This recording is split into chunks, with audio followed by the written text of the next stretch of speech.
Good night, and welcome to Mindful Live 525. Yeah, Abdul, what you saying, Mike? But Marco has, because of Marco's heritage, he has vested is the word. He has personal interests in Latin America and what happens there. So there are suggestions that a lot of the Venezuela action may actually be Marco pushed. What's going on? Say good night to the people, host. Good night to the people, host. You are the host. You're just telling the folks good night. Say what's up.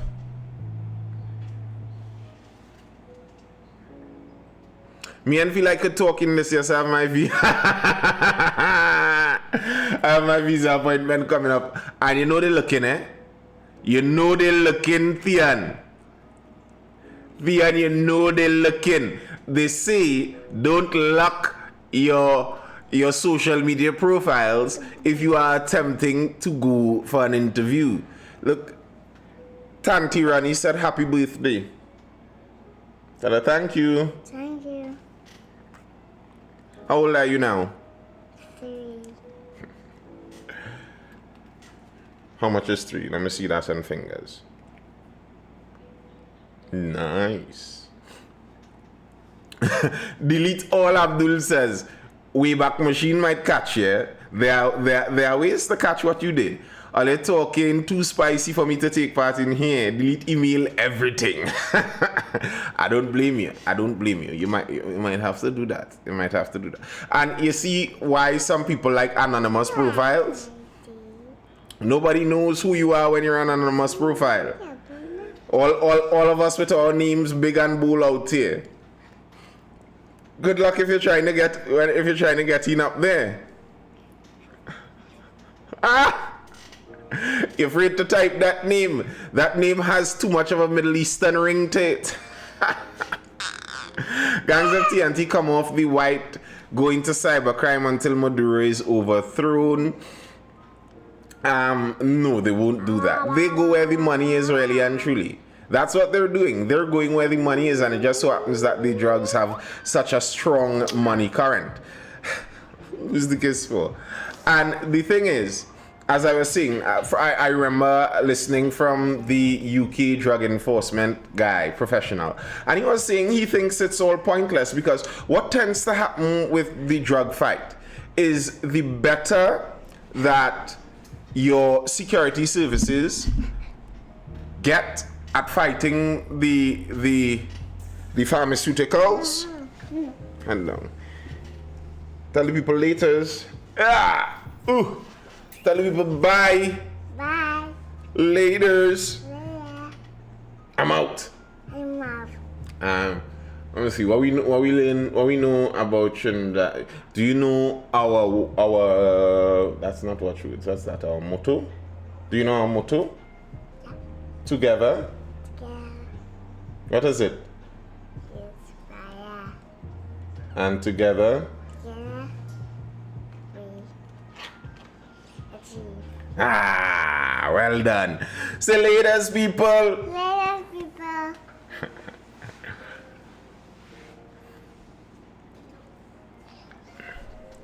Yeah, so the nature of the fight on that kind of stuff is the better you are at it, you're basically sending the price up. And as you send the price up, you make the challenge for law enforcement harder. If I am an officer who wouldn't take a bribe for $100, so I go hard at the illegal trades, so hard the prices keep going up and up and up. Then the bribe raises from 100 to 5. I still wouldn't take that bribe, so we go hard again. Supply squeezes, the price goes up from 5 to 1,000. Do I take that bribe? What about when it reaches 2,000, 5,000, 10,000, 20, 30, 50, 100, a million, 2 million? And that was the point that the man was making. Basically, the better you get at drug interception and the war on drugs, you just send the price up, and it's like you're squeezing all the weak points in your system eventually till you find it. It's the nature when you have an addicted consumer base. Abdul Hakam says over on TikTok, that's why officers driving Mercedes, BMW, and Audi. I didn't say that. Maybe the officers have good financial planning and they know how to work the financial institutions. They know how to get just the right loans, and they're willing to spend most of their salaries on installments and that kind of thing. Maybe that's what's going on. Maybe.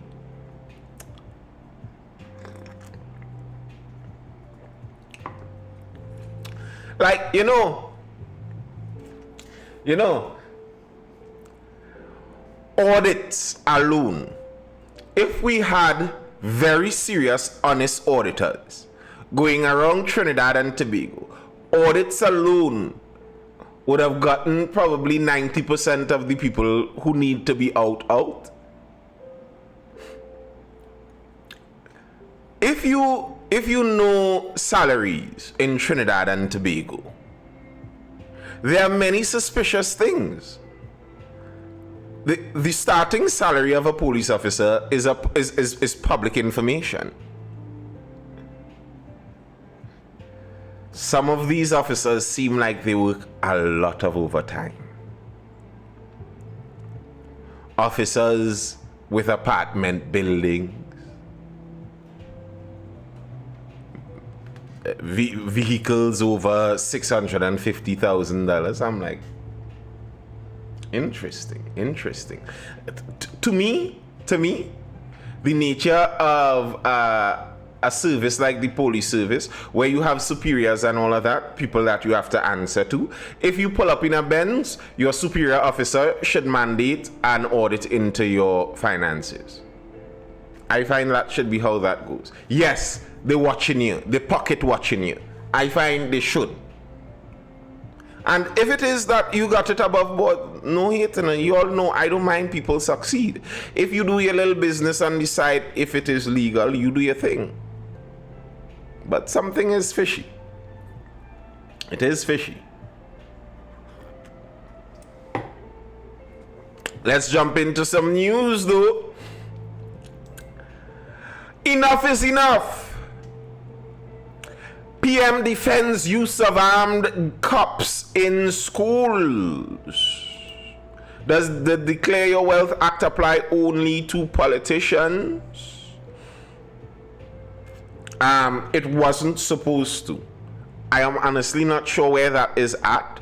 I remember that was PNM's signature bill, but I believe part of it had to do with the Revenue Authority that they were trying to get on stream so that they could have all the information in one spot to more easily get those things done. The Revenue Authority has been reversed. So I honestly don't know where it's all at. What's fishy, Aretha? Well, previously I spoke about it. I saw they had a big bust in, was it Macoya? They raked in several packets of grass. And I was seeing regularly in reading the news, I am reminded of David Rudder's prophetic and truthful line inside of the Madman's Rant. One of my favorite songs, and I really like that song. I have to check the copyright status on that song. I wonder if I could run that at the start of some of the lives. But yeah, I like that. I like the song. One of the my favorite lines from that song is somebody cleaning up all of the grass, but somebody letting all the cocaine pass. And you look at the news and you see it. And you see it. Busts in one direction and none in the other. And you look at the users and you can see that the product is obviously here. It is obviously here. So how come they can't find it? Enough is enough. PM defends use of armed cops in schools as armed police took up posts in high-risk schools yesterday. Prime Minister Kamala Prasad vowed to tackle school violence, saying enough was enough, and calling the initiative the beginning of the end for bullying and classroom violence.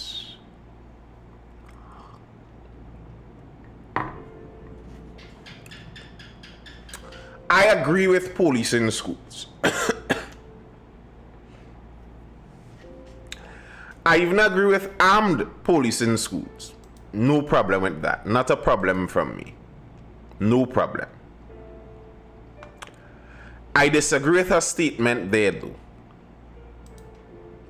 At least half of her statement there I disagree with. Okay, yes. I agree with the piece of the statement where she says it's the beginning of the end for classroom violence. Yes. I don't think police are there to stop bullying though.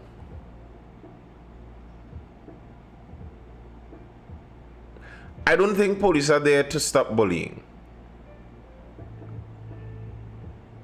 I don't think that's that's the job for the police. Like, really and truly, the issues of our schooling in terms of violence far exceeds what we would consider as bullying. And that's why the police are needed. Bullying is within the scope of regular teenage, regular childhood, regular young adult behavior. Controversial take. I don't think we need to get rid of all bullying. I don't think so. I think obviously adults and those in supervisory roles are not supposed to allow someone to be taken advantage of.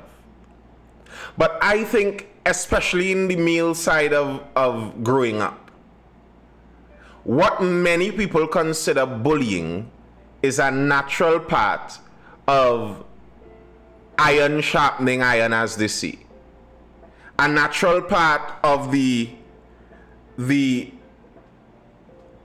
push and pull, the battle that is coming of age.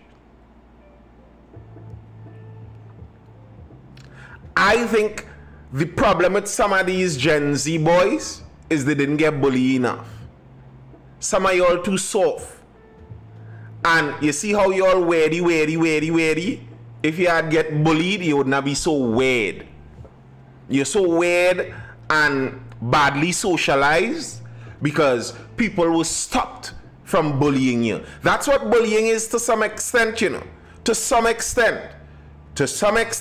What bullying is within our social norms. There are parameters that are regular, that we are okay with.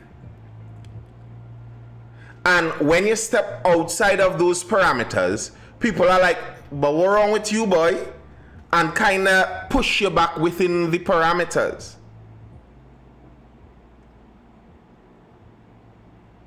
What are you scrolling to? Ty, you're scrolling to what you're scrolling to. You're scrolling to what you're scrolling to. I don't think the anti-bullying movements of the last 30 years did injustice to, in particular, the young men. And it's strange, you know. No, I won't you. No, I won't. My child still isn't touching those schools. Yes, I do, Otis. Yes, I do. Yes, I do think it does build character.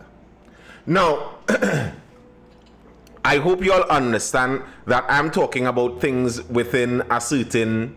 Yes, Ty, I do. That's what we do, specialty. I'm talking about things within a certain understandable regular parameter. I am not talking about over and beyond. But I think the focus on anti-bullying of the last 30 years is what came about with the bulldozer parents, the snowplow parents, the helicopter parents. I don't know if you all ever heard those terms. The parents that believe it's their duty to clear the way of all difficulties for their children. That's not your duty. It's not your duty to make life have zero challenges for your child. I remember an incident where a young man, for example, when I was reading the story, they were saying that the young man was born in the United States, but he was bullied for having an American accent. And I'm looking at this and I'm thinking to myself, if he's going to school in Trinidad and Tobago for his entire life, all happened is he was born over there. That's a regular thing that people would get bullied for. Like, sir, you're a Trini, why are you talking like that? And you think that's something that authorities should step into? I don't. As worse yet, even the police.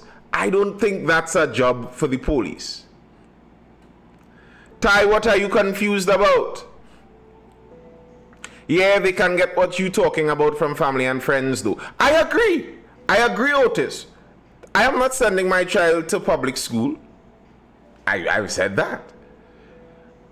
So it's not like I'm saying I think the amount of negatives that your child faces in the education system is a good thing. That's not what I'm saying by any means. But Abdul, I'm not saying that there aren't people like that. I'm saying that that is something that very likely you could get bullied for.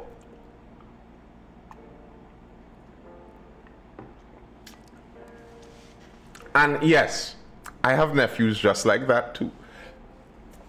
But it is something that you could get bullied for. And you know what I noticed with many of those young boys? Like boys who grew up on a tab. So at 5, they still have the American accent. They hit a Trini primary school.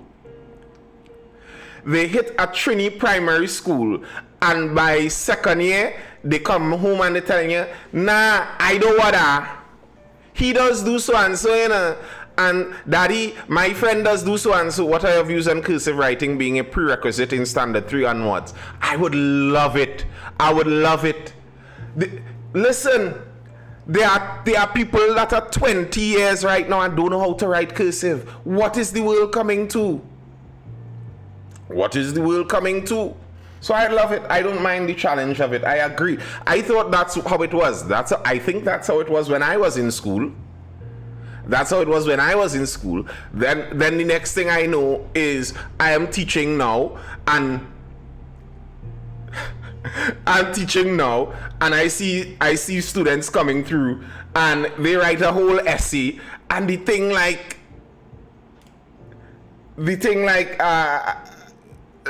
first year writing. Like, nah, I would love that. Cursive the thing now. Yo, Fabian King, what's up? I like that cursive writing stuff. But I agree with the police in school. All I'm saying is I don't think it's our duty to police bullying. And I think the attempt to police bullying is going to disrupt the formation of social structures in children. That's what I think. The attempt to stamp out all bullying is going to disrupt the social structures within children. Children have social structures. They assemble themselves in natural hierarchies. They develop those social structures on their own over time. If you get in there constantly attempting to police for all bullying, make sure everyone gets fair treatment, and no, you have to play with Johnny. You cannot leave out Johnny. How could you not play with Johnny? Like, no. I agree, Ty, and that's why I said I agree with the Prime Minister's statement that it should tackle school violence, because at no point in time no point in time should someone be sending their child to school and there be an expectation that they could get a call saying that their child was physically hurt seriously while on school grounds. That's insane, and that shouldn't be a thing. Yes, I want it, you. I want it. I want it. Here's the thing for me. And I'm a teacher. So, here's how I see some of this. I don't have a problem with AI. Because as you say, we're in 2025. But it's quite possible to co-opt the 2025 fact with the natural human learning and flourishing fact. What cursive does is teaches you hand control, teaches you fine motor skills. A lot of these young people are clumsy bad. Exactly, Abdul. And it's what writing isn't just writing, it's fine motor skills. It's like many of there has been a thing now where some young people in Gen Z don't know how to climb stairs. There are some young people in these latter generations are struggling with regular physical activity because they're born and they sit down with a tab in a bed for 90% of their life. So yes, it's 2025. We could learn everything there. But why don't, here's an easy class. Here's a simple class. I want you to write me a descriptive essay on the migration of leatherback turtles and the historical migration of leatherback turtles. Give me 500 words on that. I don't mind you go to AI. I don't mind you go to, what you mean climb stairs? I mean literally climb stairs. They're losing physical ability. Climbing, and you see things like that are things we don't take into consideration. Climbing stairs is a complex physical task, but it's very regular for normal people. Walking on a hole is a complex physical task, you know. Walking on a hole is a very complex physical task.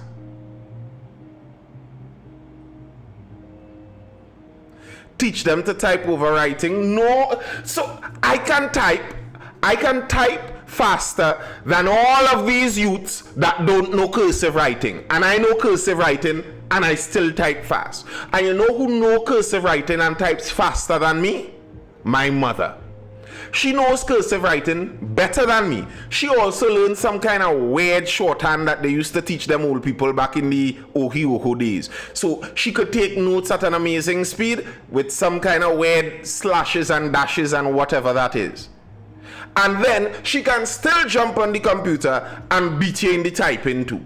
It's not either or. The human ability is so expansive. The human ability is so expansive. And you know what I've noticed, and I teach privately, so I see this firsthand regularly. The poor people who can least afford to do it are the ones thinking like this.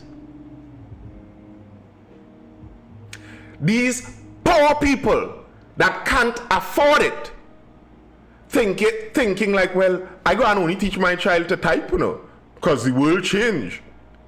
And your child is the one retarded. And I mean retarded in the word kept back and held back.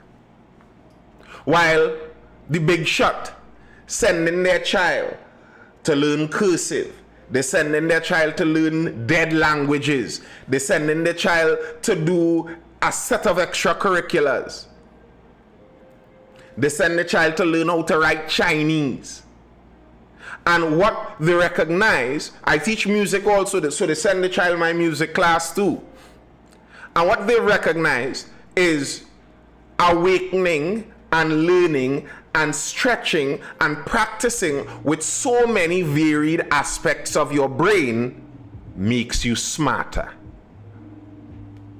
Shockingly. So, you there with your retarded child. Retarded means held back. I'm using it in the proper context. You there with your retarded child, only teaching them how to type. But wasn't penmanship on the curriculum? It was. I don't know if it still is. While the big shot, whose child already has all the advantages they could possibly need, they're giving them even more. Sad, really. Really sad.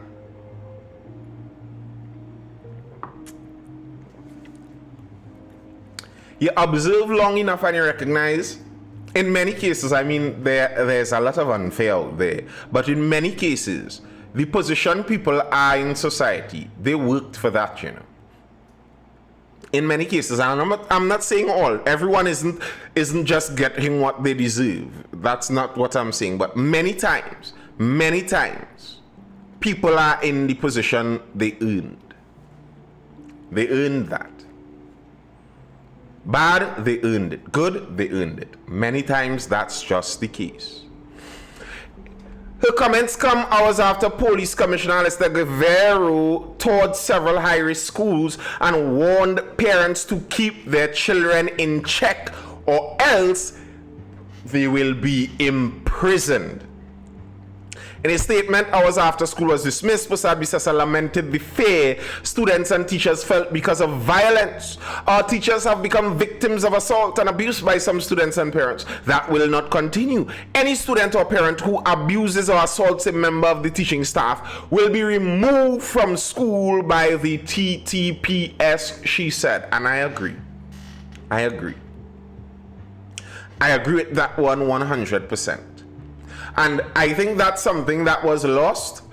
And you know, Tanti Cams may be the individual in Trinidad and Tobago most responsible for the level of respect that existed between teaching staff and students disappearing. Tanti Cams might be most responsible for that. She was the Minister of Education and the staff. Yeah, Chinese Douglas. The latent fear doesn't exist anymore. But there used to be it. And if you never took it out, it would have remained.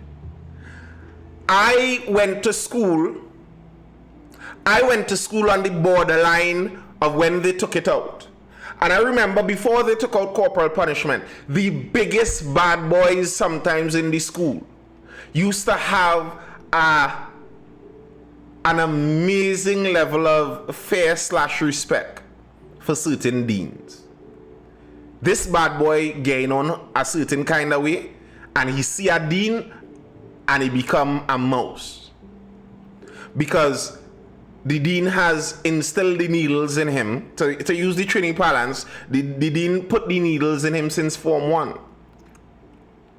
Even by the time you reach Form 5 and you get bigger and stronger, this dean done been manhandling you for so long.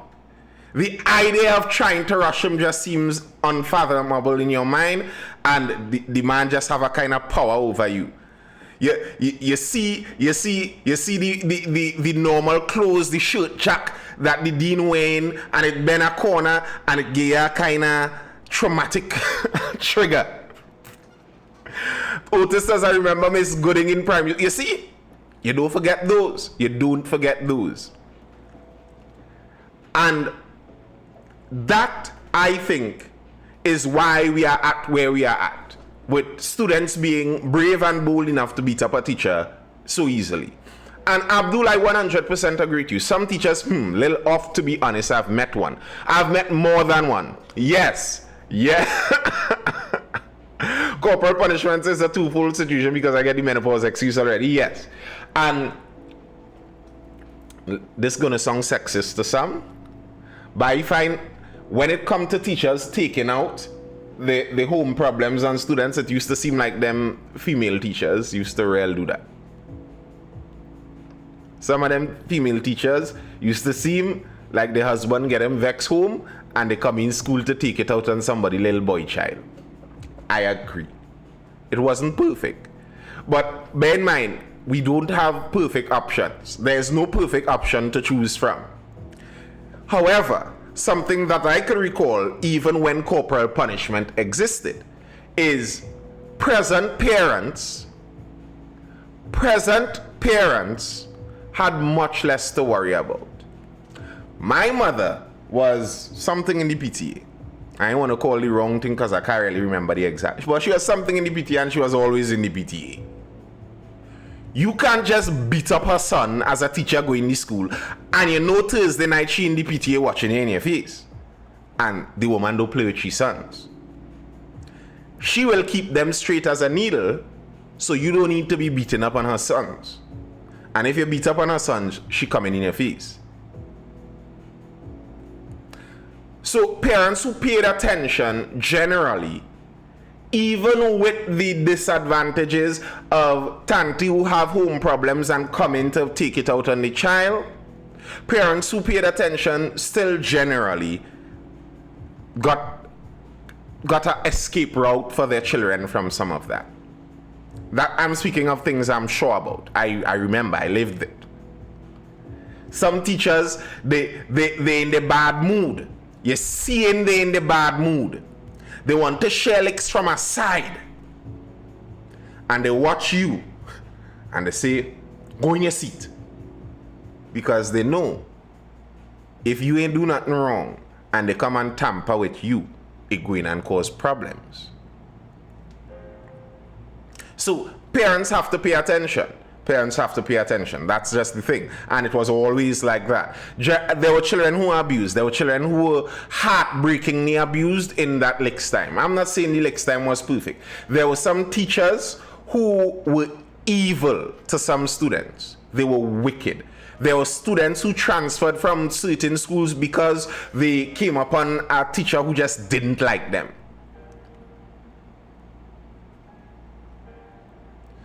Teacher was hungry. That was a poor people's school. That was a school where the PTA doesn't buy stuff for the school. Because I've seen it where teachers do that and they get themselves in some very deep waters.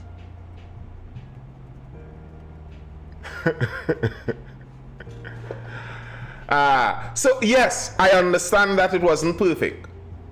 I understand that it wasn't perfect and I agree. But I think in pursuit of perfect, we throw away good or better. Because I don't think the system that currently stands is better than what existed before. That's just my view on it. I don't think it is. So while Mrs. Prasad Bisasa complains about the reality of those students, I think some of that may be her fault in what she pushed for while she was in that position. Sly Boogie says if it was not for Lex, I would have been in a lot of trouble. Lalat Asian countries that uphold corporal punishment, their standards are higher, generally, yes. And like Lex isn't. I think it's a very good thing when done in the correct measure and how it's supposed to be done. But can corporal punishment be implemented today in secondary schools? I don't think you could just turn that switch back. I don't think you could flip that switch back so easily. If you're doing that, you have to start with the preschoolers. So this year of preschool, we are ECCE. We have returned to corporal punishment, so they will grow up with it. If you just land on some little bad behaved 16-year-old and play you're going to cut a whip and hit them a lash, I don't think the ending will be peaceful.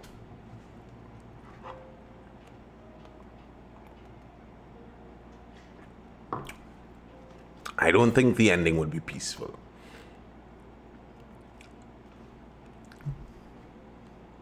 I believe that is where the decline in respect in society began. Some parents not going to like that, to be honest. Yes, I know some parents aren't going to like that. And here's the thing. I still won't send my child to the public school. So I don't have to worry about that.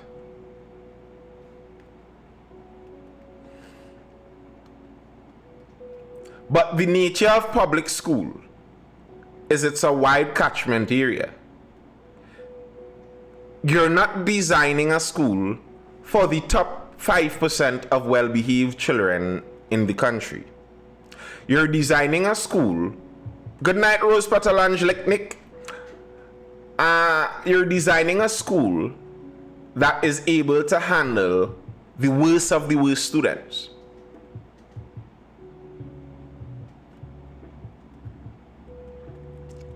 Public schools, students and teachers need mental evaluation. Who's going to do that? I'd say more the teachers than the students, though. I'd say more of the teachers than the students. You want to make sure that your teachers are of a certain quality. And that's one of the problems with public school in the first place. Public school doesn't have a mechanism whereby we sort out the better teachers, whereby we get rid of the bad teachers. Have you ever heard of a teacher being fired for being a bad teacher?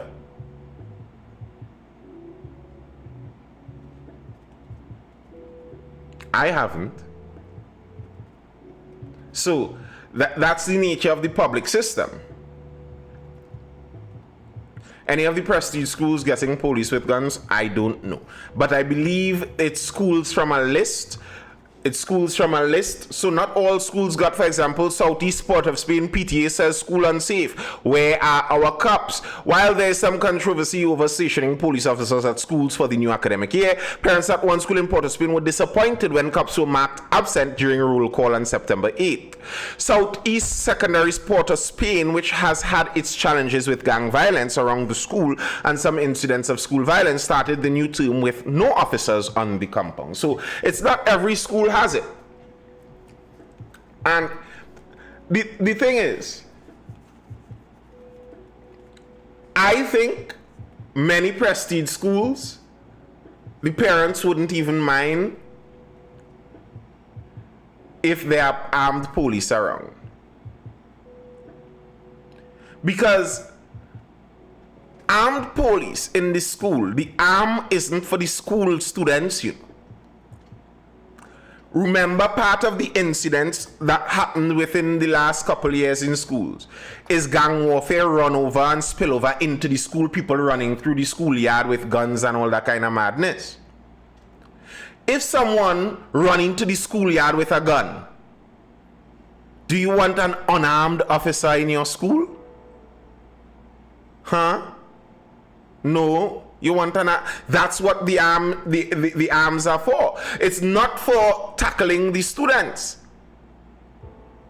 It's not only the students the police are there for.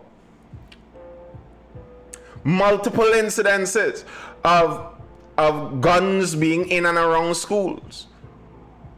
And what do you do then?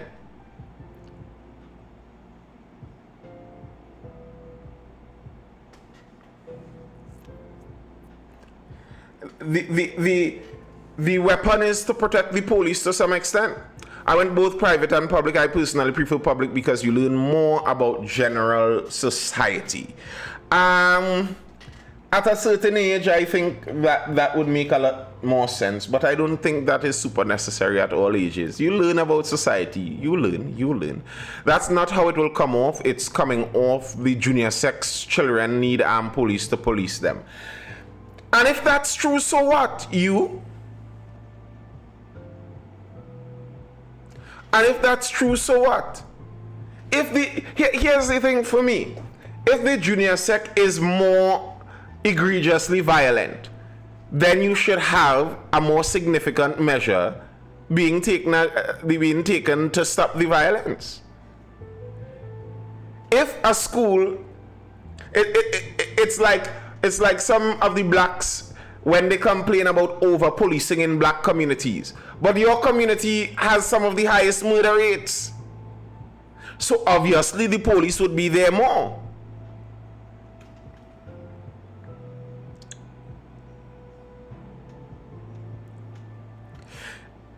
if your junior sec had 5 murders in the last 6 years out of the school, while some other school has had 1 fight on the school compound in the last 40 years.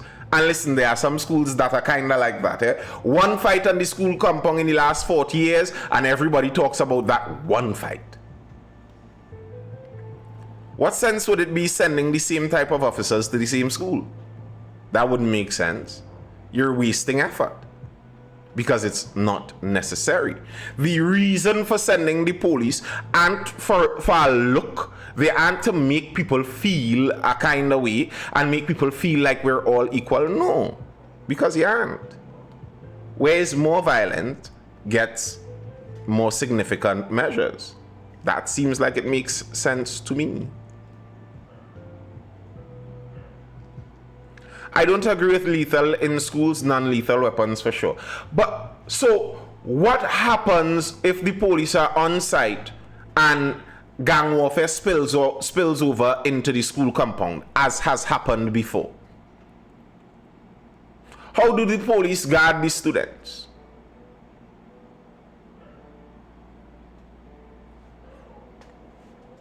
Some schools' children are being told they are the next leaders, while junior sex president criminals.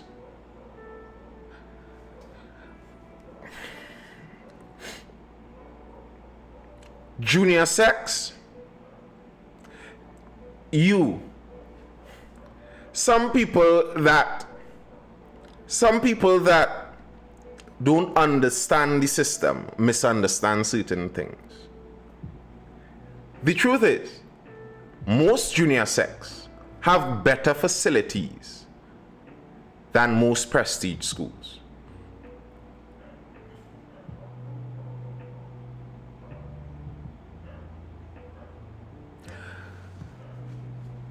Abdul, that's an if. Nathan, what if accidental shooting happens? For me, if I were to weigh those 2 ifs, I would say it's more likely in Trinidad and Tobago for gunplay to play off in and around the school than for a trained police officer to mistakenly shoot a student. That's how I'd weigh that off.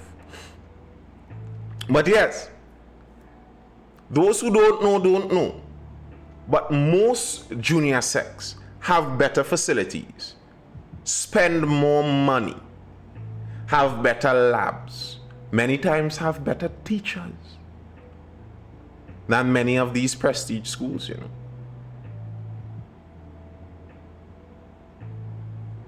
I don't trust none of them accidental shooting, to be very honest. I feel them fellas is we playing, or is other things in the story that you don't know.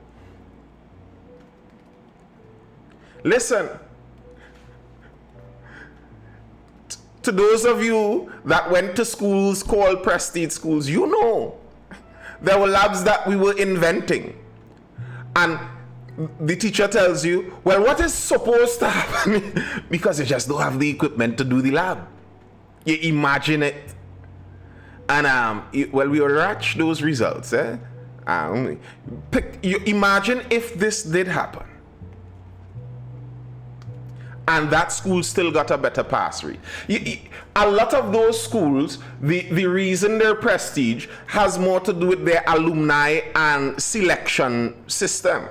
They select the best of the best, and they have been doing that for so long that they have a track record of having the best of the best. Exactly. Listen, do you know how many junior sec and senior sec teachers were the most sought after lessons teachers? I know of a senior sec teacher who was basically the #1 lesson teacher in his whole region and offered the lessons for free to students in his class in the senior sec. Good night, Prezi. Tranquility had 4 labs when I was there, equipped, and we never actually used the lab equipment. See?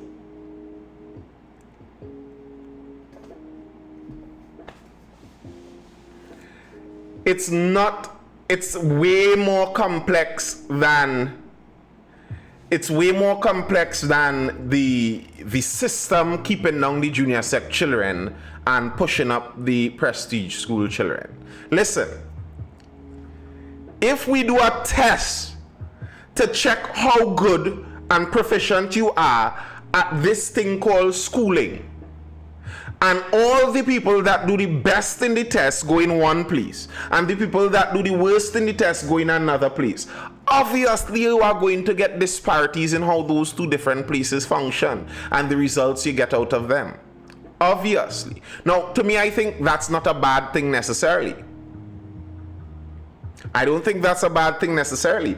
I think it makes sense to divide people, divvy people up based on their abilities and use that to better target the abilities. It doesn't make sense that you attempt to teach someone the same thing when they're not getting it. That doesn't make sense. Parental involvement is 75% responsible. Fact. No doubt if someone were to do a big study and look at the ratio of two-parent households in prestige schools to single parents in non-prestige schools, I am certain there would be very interesting demographic data to look at if you did something like that. Very certain. Nearly every time you see someone who is first in SE, what's one of the things you're sure to see? Mommy and daddy in the video. And not just mommy and daddy in the video, mommy and daddy kind of hovering over them so in the video. You could clearly see that mommy and daddy pay a lot of attention to this child. And that's generally how they end up where they end up.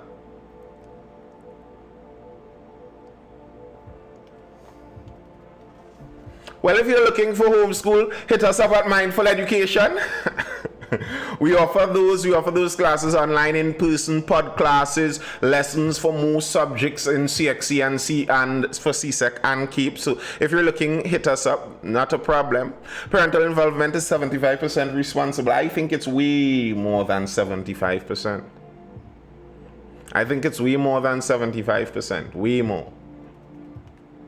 You see it? And even in the single parent households, the difference in accomplishment from a parent who bends over backward to a parent who que sera, how it hang it swing, whatever happens, you see that too.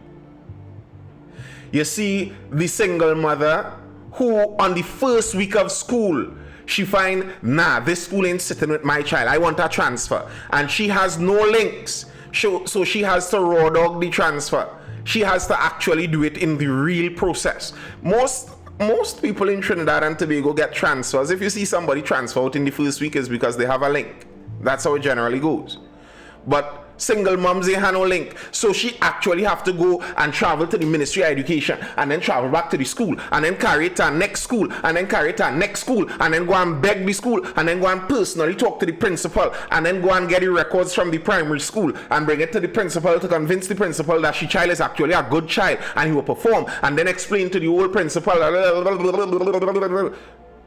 But you see it. And the ones that do it get the result.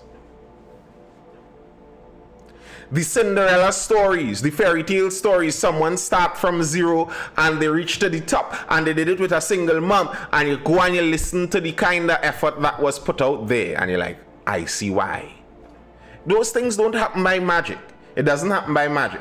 And sometimes it could feel like people in the more unfortunate side of it.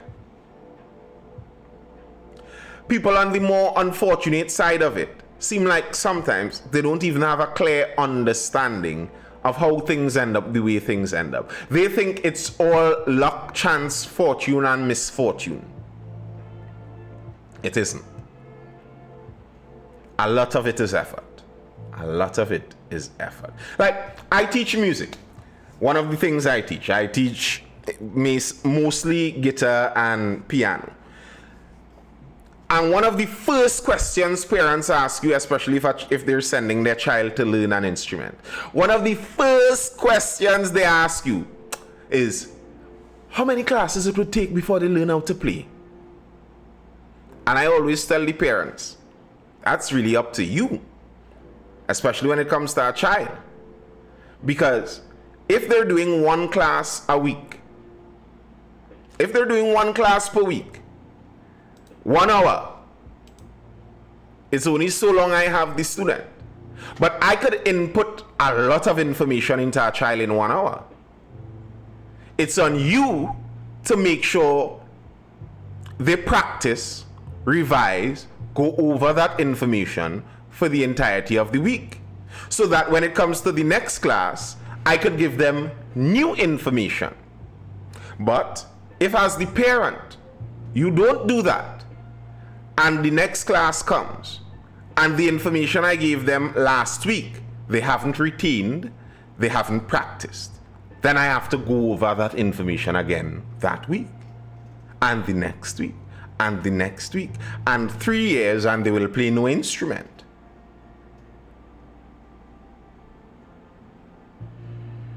What's your take on the shift system where we send those who failed to school for 4 hours? The shift system was 4 hours? It was 4 hours? Yeah. I like it. I liked it. I liked it. I liked the variance and variability we had in our system. I hate this kind of communist ideal we have moved to, where we're trying to do the exact same thing for all students. One of the first things happened when they changed junior sex to full time, to the same hours as the other schools. The junior sex started robbing the other schools. Let's talk the things. Let's talk the things. When they changed it to the same time, the junior sec children started robbing the other school children. First thing happened. And you're right, Abdul. What was supposed to happen initially, before Tanti Camps came and said every student gets a place, what was supposed to happen if you fail is you stay down and you go into post-primary. You're going to post-primary.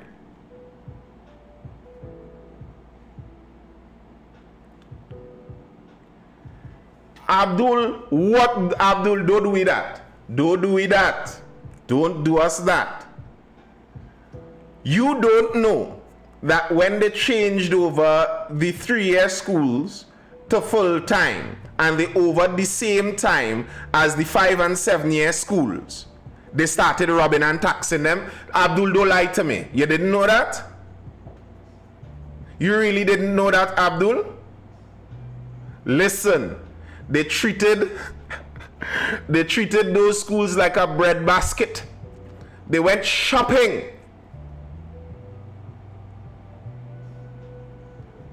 Well, Tranquility was a different kind of 5-year school. The rep Tranquil had. You're not going Tranquil to take advantage of them. If you're going to tackle Tranquility, you're going for fight.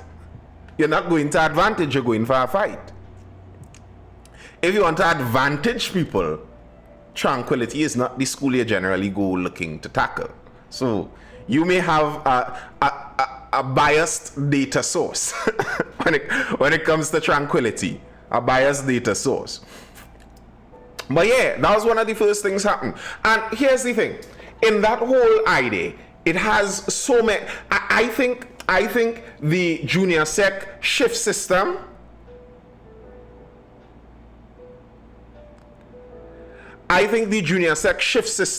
was something more thought out than the system we have now. Here's how you're thinking that out. Okay. So if you struggled with the leaving exam for primary school, you struggled with it, you passed, but it didn't pass too well, we're going to put you in a school where we aren't trying to force you into heavy academics quite yet. We're trying to see if you're able to jump back into the heavy academic stream by giving you not the same amount of time on hands in school. What that would allow also is many morning shift and evening shift students started little apprenticeship. You go to school in the morning, evening, afternoon time, you go down by the mechanic and you spend the afternoon there. Nice and easy. And when you reach Form 3, before we get into the real CSEC stream, the stream where we start really studying for the main exam here, you can do an exam here where we test you. You could decide that here's where I end. I am going to join the workforce at 14. That shift system felt like we creating workers for the factories and fields. The entirety of the public education system was creating workers for the factories. The entirety of the system, all of it. The shift system makes you feel more like a factory, but going to school 8 to 4 doesn't. Do you think they chose 8 to 4 kind of timing by coincidence? Come on, man. Like, don't victimize yourself. The junior sec shift system wasn't more crafted to factory workers than the whole. All of it. The entire public education system was crafted to make factory workers at the advent of the Industrial Revolution. That was the design. So the entire thing is shaped like it. Lunchtime, bell ring, assemble in the hall, the whole thing. So, yes. Irrelevant in that sense. But yeah, 14 plus was a robbery. Why do you say it was a robbery, Sumnus? 14 plus now, you have the decision. I don't like this academic thing.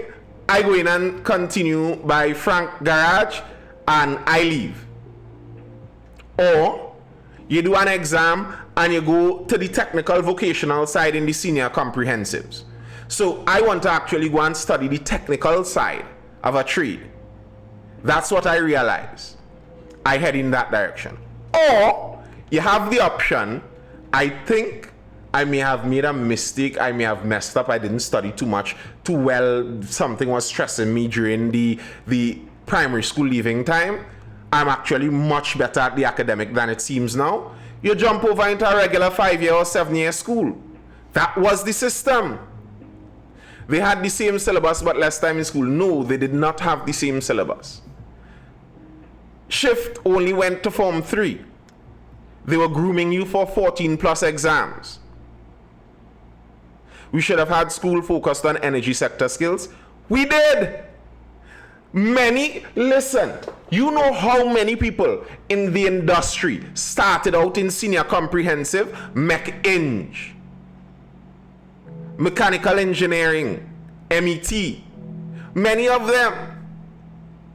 And when you start off in the senior comprehensive, you have a basis now for the technical side that someone who went to the 5-year school and instead of getting mechanical engineering as a subject in CXC, they have physics, chemistry, maths. Then they have to go to Form 6 and get the chemistry, physics, whatever. Then they have to go to university. And by the time next 6, 7, 8 years, they're out with their degree with mechanical engineering. But by then, you did it the shortcut way and you have been in the industry already for 5 years. Yeah, boo, I feel very young.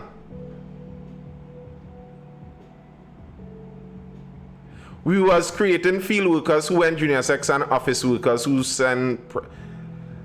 You! How old are you? You? How old are you? I don't think you remember the system. I really don't think you remember the system. Many people working in senior positions in office jobs went junior sex and senior sex. And here's the thing. Presentation College had the PJ and was it U that came in from the junior sec? Presentation College, the big prestige schools, had an entire class set aside for taking in after Form 3, after 14 plus, Form 4 and Form 5, taking in students from the junior sex that did well. They went prayers. So some of the graduates from prayers actually passed for junior sec.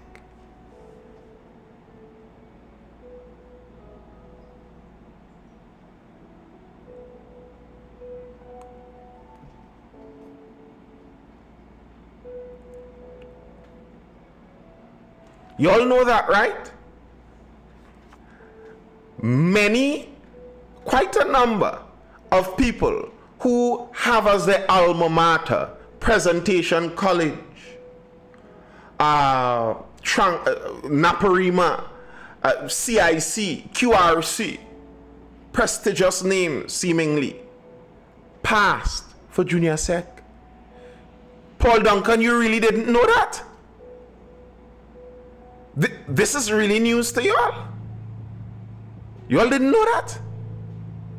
Most prestige schools after Form 4, if they had 2 classes, in Form 4 they now have 3 classes. One specialized for taking in students after they wrote the 14 plus exam. Now, the reality is many prestige schools used that as a measure of boosting their sporting teams. So if you played good football in junior sec, you could end up in NAPS real easy. Talk to NAPS coach, the coach talk to the principal, make sure you do good on the exam. At the end of the day, you have to do good on the exam and your GT. Well, I'm not talking about transfers. This isn't a transfer, because after Form 3, junior sec done, you finish school. So it's not a transfer. You had to go to another school anyway. The school has a facility made for this to take in these students, and you're going there. Transferring is a different thing. So there was always that measure. There was always that measure. And in that sense, junior sec students were afforded more options than prestige school students. More options. So, Abdul, to some extent, why you may not have seen the expansive level of technical and vocational classes is because Tranquility was a 5-year. The 5-year and 7-year schools generally didn't do as many technical and vocational courses, because the idea there is streamlining you more into the academic route, where you can then do the technical level on the back end of your academics for your degree. That was a way better system to me. I think that system showed that somebody thought about this and tried to figure out, so okay, what do we do if students aren't able to keep up with this level of work? Bam, all right, so we have post-primary. And here's how, to me, post-primary was such a beautiful thing. Post-primary was such a beautiful thing, because what it allowed is a student who failed the primary school leaving exam, you stay down, so you don't have to go to secondary school and flounder at a level you aren't capable of doing yet. But they don't keep you down and leave you with the children that are younger than you. They put you in post-primary level. So you have different subjects you do. You have different teachers that come and talk to you. You could bring counselors and therapists there, because generally, very often, people who do very badly at those exams, that could be a symptom of something else going on in their home life and all of that. So you use that as a way to separate and figure out what's going on with the students. That makes way more sense than saying everybody gets a place and throwing them into a school where now they're feeling like the dumb child in the class. As the duncy child in the class. So what am I going to do as the duncy child in the class? Well, I have to be disruptive, because if I just stay in the class and attempt to play learning, everybody go and see I just duncy here. So how do I fix myself into the hierarchy of social? I don't want to be the bottom level, the duncy child. So I'm going to be the funny one. I'm going to be the mean one. I'm going to be the cruel one. So that by hook or the crook, I am going to make it to the higher level in the social standing in the school. You was around the success stories of junior sex. What I witnessed from post-primary and junior sex is failure. There has been failure from everywhere. Failure happens all around. And I blame a lot of failure, not just on the system. A lot of failure is based on parenting and the individual. But I'm showing you that the system itself wasn't designed for failure. The system, failure wasn't necessitated in the system. The system wasn't a bad system.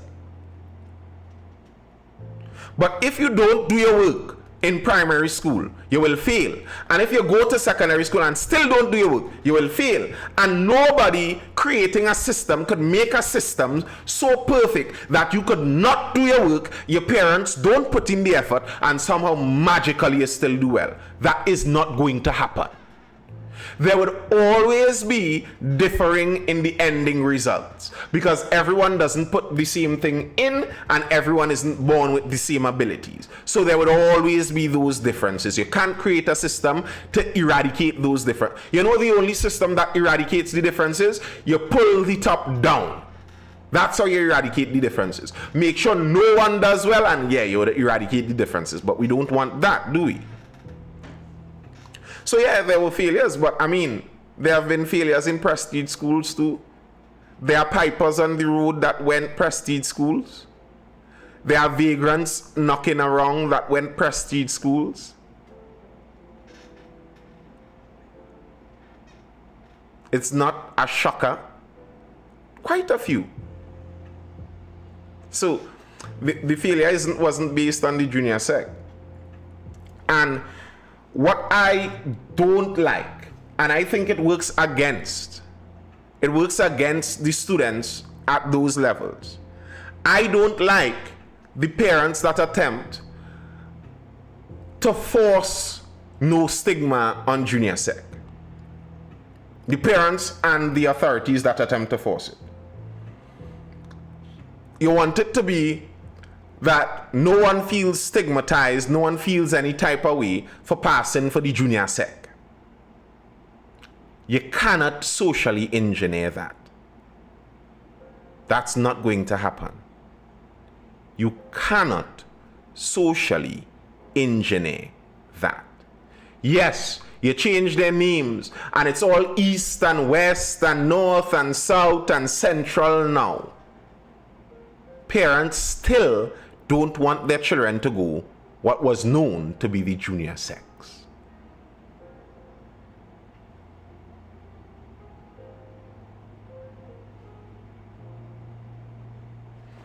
You call them bums, you say that too stigmatizing. So let's get a better name. Call them homeless. Well, that's too stigmatizing still. Call them unhoused. The thing is, the position is stigmatized, so it doesn't matter what you call it. Correct, Colonel Augustine? Correct. 100% correct. Many people are like that. Many of them. That was the highlight. Nothing else after. It's like trying to destigmatize fatness, as they were trying to do all until Ozempic came about and showed us that they were all lying to each other. Everybody was fat positive until Ozempic came out and made it very easy to not be fat, and then you recognize none of them were fat positive. They were lying. I agree with you, Abdul. 100% agree with that. You can't destigmatize what is already stigmatized. What is stigmatized is not doing well in the schooling, and there would be people that not do well, and regardless of what you name that, Regardless of what you call it, regardless of how you try to hide it and put it into a corner, it would always have stigma to it. Nothing that you can do to artificially, socially engineer that differently. But I agree with you, Abdul. Those differences, I think all of that kind of variety in our school system was a good thing. You had the servants, you had the junior sex, you had the senior sex, you had the prestige schools, you had 5-year schools, you had 7-year schools. I think that was a good thing. Trying to change all of them into the same cookie cutter schools that teach all the students the same thing was a bad idea. A horrible idea that I think we're paying for negatively right now. That's all I have for now, folks. That's all I have for now. I hope you were educated, informed, or entertained. I am Nathan Springer. This has been the Mindful Live. Until the next one, which will be tomorrow, I will see you guys. What I missed, I was saying that you can't destigmatize what is stigmatized. It's like those who were lying about being fat positive until Ozempic came in. You left out the youth camps, inclusive of that, boo, inclusive of that. Primary school needs to be extended. I would want the post-primary to come back. Allow school leaving exams, but if you fail it, you don't go up. How if there's a school leaving exam, an exam for you to leave school, and you fail the exam, then you shouldn't leave the school.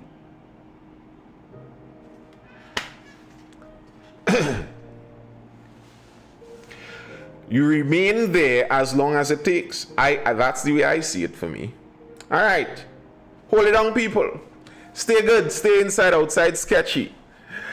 Until the next one tomorrow, I'll see you guys. Peace. Bye.